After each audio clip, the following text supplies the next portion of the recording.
continue J'aime pas. Vendredi dernier, l'émission Village Média sur Europe 1 recevait les auteurs du livre La part du ghetto, Manon Kérouï-Brunel et Malek Dehoun. Dans l'émission, ils racontaient que les émissions d'M6 seraient très regardées en prison. Et d'ailleurs, nous aussi, on est très regardés. Et on embrasse vraiment toutes les personnes pour qui on est un bol d'air, voilà, tous les soirs, que ce soit dans les prisons, que ce soit dans les hôpitaux, que ce soit des personnes, voilà, qui sont en bad, qui sont un petit peu en dépression. Et c'est vrai qu'on veut toujours que TPMP reste ce bol d'air. On pense fort à vous. Si on peut vous amener un petit peu de bonheur tous les soirs, eh ben déjà, on aura fait un gros truc et on sera hyper content. On embrasse vraiment tous ceux qui nous regardent et c'est vrai que, comme on dit, voilà, on pense à vous vraiment tous les soirs. Je vous jure que c'est vrai. Alors, dans l'émission, il racontait que les émissions d'M6 seraient très regardées donc en prison, notamment Enquête exclusive ou 66 minutes, et apprennent apparemment beaucoup de choses. Alors, c'est ce qu'ils disent dans leur livre. Est-ce que vous êtes d'accord avec eux ou pas? Est-ce que vous aimez ou est-ce que vous n'aimez pas cette théorie? Je vais vous montrer 2-3 extraits ensuite, et vous allez nous dire, regardez. On regarde beaucoup M6 en prison, c'est vrai, notamment Enquête exclusive ou Enquête d'action. Et donc, ils s'appuient là-dessus pour apprendre des erreurs de ceux qui sont tombés. Ils apprennent à la façon dont il faut parler à une juge pour éviter de prendre trop cher. Ouais. Ils expliquent aussi que, clairement, il faut plus rien cacher à la maison. C'est-à-dire que maintenant, les flics, ils arrivent, ils éventrent les armoires, ils vident les frigos.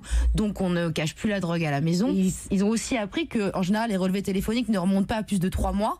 Donc, ils nient tout ce qui s'est passé avant, puisqu'il n'y aura aucune preuve de toute façon. Et ça, ils l'ont appris grâce à Bernard de la Villardière. Voilà, merci Bernard. Alors, c'est ce qu'ils disent, c'est leur théorie. J'aime pas Kelly. Aux petites pancartes, vous, Julien, vous mettez j'aime pas. Hein, donc, non. Oui, c'est non, mais non, j'aime pas, c'est pareil, on a compris. Alors, je vais vous montrer par exemple, en 2013, Envoyé spécial nous apprenait comment braquer un distributeur habillé en toute discrétion avec une méthode bien ficelée. Regarde. Aujourd'hui, Franck ne s'attaque plus aux distributeurs. Mais il a accepté de nous montrer les failles de la carte bancaire. Sur ce type de distributeur qui est spécifique à cette banque, on va avoir un faux plafond qui va venir se poser ici au-dessus, puis plus ici un petit cache qu'on va poser sur le distributeur qui va nous permettre de récolter les données de la carte bancaire. On a 1 mm de jeu entre la bouche et le distributeur, ce qui va nous permettre de clipser parfaitement le dispositif et sans qu'il bouge.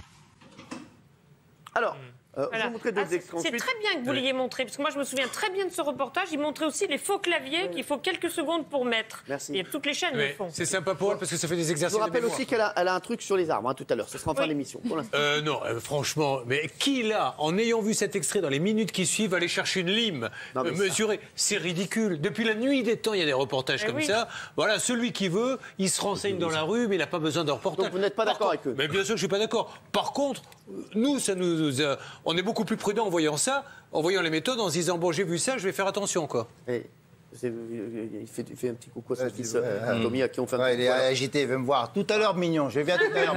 C'est le fils de Stomy, voilà, qu'on embrasse fort. Alors, dimanche dernier, dans 7 à 8, on a pu voir également 7 à 8 s'intéresser à la maison d'arrêt de Versailles et comment faire simplement rentrer un téléphone dans une prison. Regarde. Pendant 30 minutes, elles inspectent les moindres recoins des 9 mètres carrés. La surveillante fouille même les endroits peu ragoûtants. Seule une dizaine de portables est retrouvée chaque année en cellule. Elles sont nombreuses à nous avouer détenir un portable, comme Nathalie. Ce sont les fils ouvrés. Le portable de 7 cm coûte 30 €. Et sinon, ça vous arrive de le cacher dans vous? Ouais, ça m'est arrivé quand je l'ai fait rentrer. Après, voilà. Voilà, alors, donc, il est reproché à ces reportages de donner des idées. Vous êtes d'accord? J'aime ce qu'ils disent parce que ça me paraît très objectif, que des émissions de faits divers donnent des idées à des délinquants, c'est tout à fait probable. En revanche, à ce qu'ils apprennent le métier par le biais de ces émissions, je crois que c'est exagéré. Ce n'est qu'une ébauche de la réalité. Je me rappelle qu'en avril 2017, Enquête exclusive s'était intéressée aux voitures volées, dans un spécial voitures volées. C'était pas un tutoriel. Justement, regardez. Pas un tutoriel. Regardez. Là, on a la carte vierge. Le but pour les malfaiteurs, reprogrammer ces cartes de démarrage neuves en fonction du véhicule volé. Là, nous avons le logiciel qui s'est lancé. Donc là, on va sur Renault, la partie qui nous intéresse. Et là, il suffit juste de mettre la carte et de faire ajouter nouvelle carte.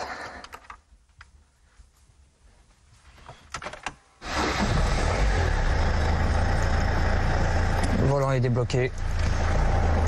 On va aller faire nos courses. Ils expliquent une partie des pratiques. Oui, alors, Géraldine. Moi, je trouve ça naïf, démago, et je ne pense pas qu'on fasse de la prévention avec une télévision aseptisée. Et c'est très naïf de penser que les délinquants, le bandit, le terroriste dit attention, je ne peux rien faire parce que j'attends le programme de Bernard de la Villardière. C'est juste complètement absurde. Donc c'est complètement ridicule. Ou alors que le CSA s'empare de ces choses-là, puisque le CSA est censé faire des choses utiles pour la télévision française, et ils disent là c'est dangereux et donc attention.